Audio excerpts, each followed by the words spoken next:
बिस्मिल्लाहिर्रहमानिर्रहीम। इय्याक नअबुदु व इय्याक नस्तईन।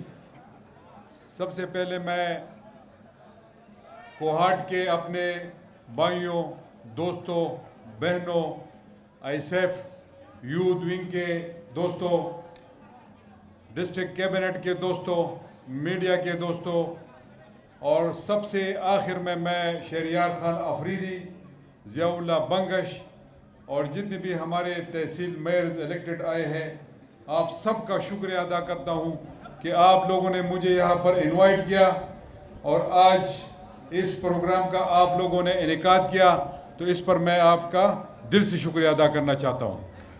मेरे साथ हमारी बहन MNA साहिबा भी यहाँ पर तशरीफ़ फरमा है, यहाँ पर भी हम इनको फॉर्मली वेलकम कहते हैं। दोस्तों, कुछ बातें मैं उर्दू में करूँगा, उसके बाद फिर आपकी डिमांड्स पुश्त मैं आपके सामने रखूँगा। शहरियार से मैंने पूछा कि भाई आपने तो सब कुछ कह दिया, जो मेरे बातें थी वो तो आपने इन लोगों के साथ शेयर कर ली, तो मेरे ख्याल में शहरियार को आप कम से कम एक महीने में इनवाइट कर लिया करें और बैठ के उनको सुन लिया करें, ताकि ये दिल की भड़ास निकाल लिया करें यहाँ पे।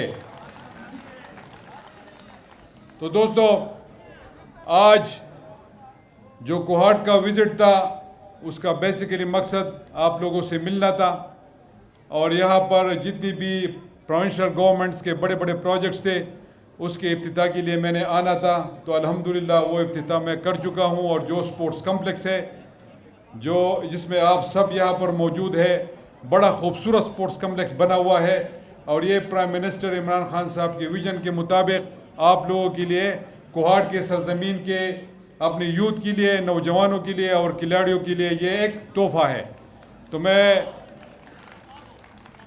मैं आप सबको मुबारकबाद पेश करना चाहता हूँ।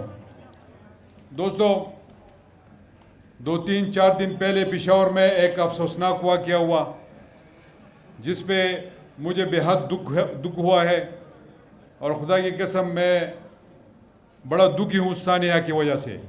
और उसमें जितने भी हमारे लोग शहीद हो चुके हैं, अल्लाह ताला उनके दर्जात बुलंद फरमाए और जो उनके लवाकिन है उनको सब्र जमील अता फरमाए और जो हमारे ज़ख्मी है अल्लाह ताला उनको सेहत अता फरमाए। तो एक बड़ा अफसोसनाक वाक़या था और हम अपने उन दोस्तों और भाइयों के साथ खड़े हैं जिनके साथ ये वाक़या पेश आया था, अहले तशी के साथ। उनके मस्जिद पे ये बुज़दिलाना और वहशियाना जो इक़दाम उन लोगों ने, वहशी दरिंदों ने किया था, तो उसको हम कंडेम भी करते हैं और उनको हम मुआफ़ भी नहीं करेंगे, उनको नहीं छोड़ेंगे। और मैं अपनी सिक्योरिटी फोर्सेस का शुक्रिया अदा करता हूँ कि उन्होंने बर वक्त कार्रवाई करके उन दरिंदों को पकड़ लिया है और उनको इंशाअल्लाह हम कानून के कटहरे में ज़रूर लाएंगे। इसके साथ दोस्तों, आज जो बेरोज़गारों का टोला है और उसके सरबराह जो मौलाना फजलुर रहमान साहब है, जो बिल्कुल बेरोज़गार हो चुके हैं,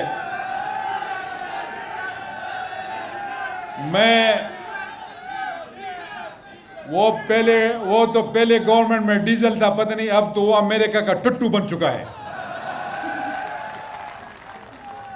पहले तो जब जरदारी का साथ था या किसी और गवर्नमेंट के साथ था तो डीजल के परमिट बेच के कमा रहा था। अब चूंकि उनकी कमाई ख़त्म हो चुकी है और वो बेरोज़गार हो चुका है और ये क्रेडिट इमरान खान को जाता है और आप सबको जाता है कि आपने इन चोरों को बेरोज़गार कर दिया है। अब ये बेरोज़गारों का टोला इकट्ठा होके कहते हैं कि ये एक नालायक और सेलेक्टेड हुकूमत है। अगर ये एक नालायक और सेलेक्टेड हुकूमत है तो जो अल्हम्दुलिल्लाह इमरान खान साहब ने, जो वज़ीर-ए-आज़म पाकिस्तान है, मेरा लीडर है, आप सबका लीडर है, इस मुल्क का लीडर है, आलम इस्लाम का लीडर है, जिस तरह उन्होंने UN के फोरम पे इस्लाम की बात की, जिस तरह उन्होंने कश्मीर का मसला उठाया, किसी और लीडर ने ये काम किया है? आज आप अपनी फॉरेन पॉलिसी को देख लें। एक तरफ चाइना की विजिट के हवाले से, फिर जब वो रशिया चले गए और जिस तरह उन्होंने अमेरिकन को कहा कि एब्सोल्युटली नॉट, और परसों जब उन्होंने यूरोपीय यूनियन को बता दिया कि आपने इस्लाम या पाकिस्तान या कश्मीर की बात की है, कि आप कह रहे हैं कि आप यूक्रेन के हवाले से हमारी मदद करें, तो ये बात कोई और लीडर नहीं कर सकता, ये सिर्फ इमरान खान कर सकता है। ये आपकी फॉरेन पॉलिसी है। कोविड-19 को आप देख ले, जो अल्लाह की तरफ से एक इम्तिहान था कोरोना, उसमें जिस तरह हम निकले हैं, जिस तरह इमरान खान ने फैसले किए थे, जिस तरह उन्होंने NCOC का फोरम बनाया था, और जिस तरीके से अल्लाह ताला ने हमारी मदद की इमरान खान की सरबराही में, तो जिस तरह कोविड-19 से हम निकले, तीसरे नंबर पर हम आए दुनिया में। तो क्या ये एक नालायक और सेलेक्टेड हुकूमत की कारस्तानी है? नहीं, ये इमरान खान जो इलेक्टेड है, आप लोगों ने उसको इलेक्ट करवाया है, और ये ना अहल नहीं है, ये अहल हुकूमत है, और ये एक अहल लीडर है। अल्हम्दुलिल्लाह, जिस तरह पाकिस्तान जिस ट्रैक पे जा रहा है और जो तरक्की की मनाजिल हम तय कर रहे हैं, ये इमरान खान की सरबराही में होगा इंशाअल्लाह, और ये उनकी लीडरशिप की निशानी है। दोस्तों, इसके अलावा जो क्लाइमेटिक चेंज के हवाले से इमरान खान के इनिशिएटिव्स है, उसको पूरी दुनिया उसको मान रही है कि ये बेहतरीन काम हो रहा है। इसके अलावा आप हेल्थ कार्ड को देख ले, आप अपने एक्सपोर्ट को देख ले, आप एक इकोनॉमी की ग्रोथ को देख ले। इसके अलावा आप एहसास प्रोग्राम को देख ले, जिसके बाकायदा तौर पर एहसास कफालत के आज कार्ड्स हमने गरीबों में बांट दिए। ये देख के, और इन लोगों को पता है कि इमरान खान अगर अपनी ट्रम्प पूरी करता है तो इन चोरों के साथ, इन बेरोजगारों के साथ कोई एजेंडा नहीं रहेगा। ये लोगों के पास किस मुंह से जाएंगे? और मैं इनको खुल के बताना चाहता हूं कि हमारे MNAs बेज़मीर नहीं है, बाज़मीर है हमारे MNAs। जो पाकिस्तान तहरीक इंसाफ के लोग हैं और जो हमारे इत्तेहादी है, वो सारे बाज़मीर है, वो बेज़मीर नहीं है। आप उनको करोड़ों नहीं, अरब भी नहीं खरीद सकते। मुझे पता है अपने MNAs का, जो खैबर पख्तूनख्वा के हमारे MNAs है, उनको मैं जानता हूँ। ये पहले भी इमरान खान के साथ थे, अब भी है, और इंशाअल्लाह आइंदा भी रहेंगे। ये जो उन्होंने पास ये 2 नंबर पैसा है, जो लूट मार का माल है, जो मेरा और आपका पैसा था, जो उन्होंने लूट लिया था, अब वही पैसे ये इन्वेस्ट कर रहे हैं। और इसके पीछे जो लॉबी है, वो यहूदी लॉबी है। और ये जो मौलाना साहब बार बार कह रहे हैं कि ये यहूदियों के एजेंट है, यार सिर्फ ये मुझे बता दें, आप 5 साल आपने हुकूमत की, आपने इस्लाम की कौन सी खिदमत की है? कोई बता दे, इनमें से कोई बता दे, मैं चैलेंज करता हूं। और उनका जो वजीर आला था, जो बनू का रहने वाला था, जो आम ठेकेदार था, आज वो करोड़पति बन गया है। पूछ लेना उनसे। ये जो एक स्कूल की ठेकेदारी के लिए मिन्नत करता था, कल मेरे पास, परसों मेरे पास मेरे दोस्त आए थे, जो हमारे एक्स MPA थे, एक्स मिनिस्टर थे, और PTI से उनका ताल्लुक था। चलो नाम मैं उसका ले लेता हूँ, यूसुफ अयूब खान मेरे पास आए थे। वो कह रहा था, ये हमारे पास MPA था, ये मिन्नतें करता था कि मुझे स्कूल का एक ठेका दे दे।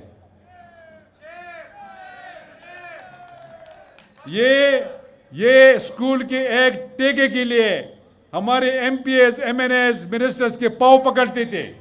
और आज देख ले, इस्लामाबाद में उसका बंगला, बनू में उसकी किला, पिशावर में और ये अटक में उनका फार्म। ये किधर से आए ये पैसे?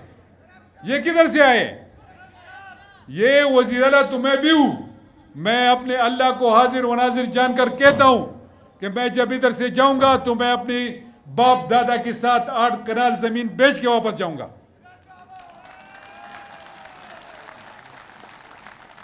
और फिर ये जिस इलाके में मैं खड़ा हूं, सदर्न डिस्ट्रिक्ट, अल्लाह ताला ने हर रीजन को अपने उससे नवाजा है, नेमतों से नवाजा है। अगर नॉर्दर्न साइड पे टूरिज्म है, तो इस साइड पे आपके पास माइंस है, इस साइड पे आपके पास बैरन ज़मीन मौजूद है, जिसको हम इरिगेट करके उससे अपने फूड बास्केट को उठा सकते हैं, अपने लोगों को रोजगार दे सकते हैं।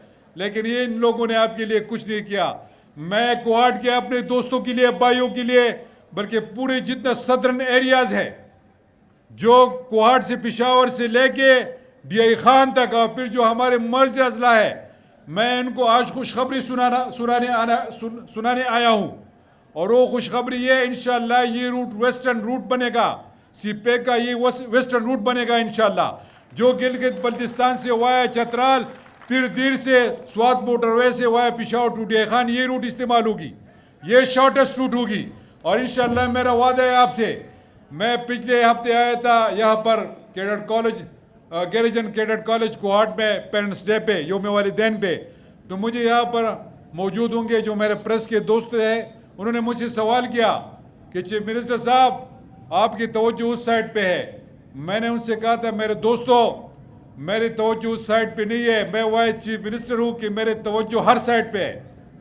मैं इमरान खान का सिपाही हूँ, मैं इसलिए नहीं आया हूँ। जो उनका हुक्म है कि सब इजला को आपने बैलेंस करना है, तो मैं तो उसके लिए आया हूँ। और इंशाल्लाह वो बैलेंस इस तरह होगा, जो आपका पेशावर टू डीए खान का एक्सप्रेसवे होगा, स्वात में एक्सप्रेसवे बनेगी, जो फेज़ 1 बना है वो तकरीबन कोई 35 अरब का है, जो फेज़ 2 बनेगा वो 40 अरब का है, फिर दीर की तरफ आप जाएंगे तो 38 अरब रुपए का वो है। वो आप कुल मिला के 100 बिलियन नहीं बन रहे। वो जो पेशावर टू डीए खान का एक्सप्रेसवे है वो 300 बिलियन से ऊपर है, उसकी कॉस्ट 350 अरब रुपए। तो आप देख ले, बैलेंस देख ले। फिर उसके बाद आपके जितने भी डेवलपमेंटल काम यहाँ पर कोहाट में, फिर करक में, फिर बनू में, फिर डीए खान में, टांग में, इन अजला में जो आपके काम हो रहे ये तारीख में कभी नहीं हुए। इससे पहले जो आपके ऑयल एंड गैस की रॉयल्टी आती थी वो आपको पता है, जिस तरह शहरियार ने बात की, ऊपर सिर्फ हैंड पंप हुआ करता था, नीचे कोई उसका वेल नहीं हुआ करता था। तो ये सारे कहते थे। इस दफ़ा हमने इमरान खान की खसूसी हिदायत पर मैंने ज़ियाउल्लाह को बिठा के और शहरियार भाई और जितनी भी हमारे शायद खटक है, मैंने सबको बिठा के, और फिर अल्लाह बख्शे जो हमारे MNA साहब है और जो दो हमारे MP हंगू से, मैंने इनको बिठा के मैंने कहा कोई ऐसा प्रोग्राम बना लेते हैं जो आपका पैसा है आप पे ही इन्वेस्ट हो। और ये वाहिद हुकूमत है, जितनी भी आपके बकाए जाते वो मैंने उसकी पेमेंट करा दी है, रिलीज़ करा दी है। जो आपके छोटे छोटे काम हो रहे हैं ये उन्हीं रिलीज से हो रहा है। और जो इंशाल्लाह D A Khan, Peshawar to D A Khan expressway के साथ साथ जो आपका सबसे बड़ा प्रोजेक्ट होगा वो CRBC लेफ्ट केनाल होगा, जिससे 4 लाख एकड़ ज़मीन यहाँ पर इरिगेट होगी, जिससे हमारी फूड बास्केट बढ़ेगी, लोगों को यहाँ पर रोज़गार मिलेगा। तो ये जो आपके 2 प्रोजेक्ट हो जाएंगे इंशाल्लाह ये इलाका उससे उठेगा। और ये मैं आपसे वादा करता हूँ इंशाल्लाह अपने हिस्सी टेन्योर में इसका ज़रूर हम इफ्तिताह करेंगे और उस पर ज़रूर काम शुरू कराएंगे इंशाल्लाह। इसके साथ साथ जो यहाँ पर लियाकत मेमोरियल हॉस्पिटल का है, ये ज़ियाउल्लाह बंगश साहब और शहरियार भाई यहाँ पर मेरे साथ यहाँ पर खड़े हैं, ये मेरे पास आए थे, उन्होंने हॉस्पिटल की बात की। इस साल मैंने इसको फुल फंडेड करवाया था ताकि जून में ये हॉस्पिटल कंप्लीट हो सके। यार ये ठेकेदार कौन सी बला है जो इसको कंप्लीट नहीं करना चाहता।